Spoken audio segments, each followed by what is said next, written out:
गौतम बुद्ध बौद्ध धर्म के प्रवर्तक थे। इनका जन्म 483 ईस्वी पूर्व तथा महापरिनिर्वाण 563 ईस्वी पूर्व में हुआ था। बचपन में उनको राजकुमार सिद्धार्थ के नाम से जाना जाता था।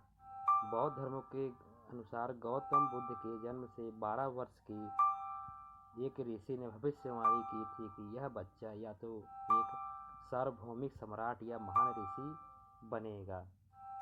बौद्ध किंवदंती के अनुसार उनका जन्म लुम्बिनी में हुआ था, जो अब नेपाल में है। वाक्य वंश के शाही माता पिता के यहाँ, लेकिन उन्होंने एक घुमक्कड़ तपस्वी के रूप में रहने के लिए अपने घर का जीवन त्याग दिया। भिक्षावृत्ति, तप और ध्यान का जीवन जीने के बाद उन्होंने बोध गया में निर्वाण प्राप्त किया, जो अब भारत में है। महात्मा बुद्ध को सृष्टि के पालनहार श्री हरि भगवान विष्णु का 9वां अवतार माना जाता है। बुद्ध के जन्म को बुद्ध की जयंती के रूप में मनाया जाता है।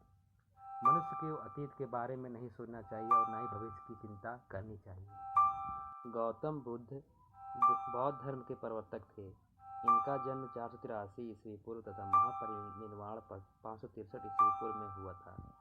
बचपन में उनको राजकुमार सिद्धार्थ के नाम से जाना जाता था। बौद्ध धर्मों के अनुसार गौतम बुद्ध के जन्म से 12 वर्ष की एक ऋषि ने भविष्यवाणी की थी कि यह बच्चा या तो एक सार्वभौमिक सम्राट या महान ऋषि बनेगा। बौद्ध किंवदंती के अनुसार उनका जन्म लुम्बिनी में हुआ था, जो अब नेपाल में है। वाक्य वंश के शाही माता पिता के यहाँ, लेकिन उन्होंने एक घुमक्कड़ तपस्वी के रूप में रहने के लिए अपने घर का जीवन त्याग दिया। भिक्षावृत्ति, तप और ध्यान का जीवन जीने के बाद उन्होंने बोध गया में निर्वाण प्राप्त किया, जो अब भारत में है। महात्मा बुद्ध को सृष्टि के पालनहार श्री हरि भगवान विष्णु का 9वां अवतार माना जाता है। बुद्ध के जन्म को बुद्ध की जयंती के रूप में मनाया जाता है। मनुष्य को अतीत के बारे में नहीं सोचना चाहिए और न ही भविष्य की चिंता करनी चाहिए। गौतम बुद्ध बौद्ध धर्म के प्रवर्तक थे। इनका जन्म 483 ईस्वी पूर्व तथा महापरिनिर्वाण 563 ईस्वी पूर्व में हुआ था। बचपन में उनको राजकुमार सिद्धार्थ के नाम से जाना जाता था।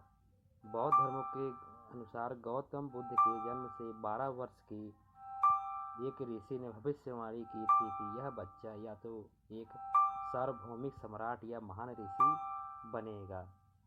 बौद्ध किंवदंती के अनुसार उनका जन्म लुम्बिनी में हुआ था, जो अब नेपाल में है। वाक्य वंश के शाही माता पिता के यहाँ, लेकिन उन्होंने एक घुमक्कड़ तपस्वी के रूप में रहने के लिए अपने घर का जीवन त्याग दिया। भिक्षा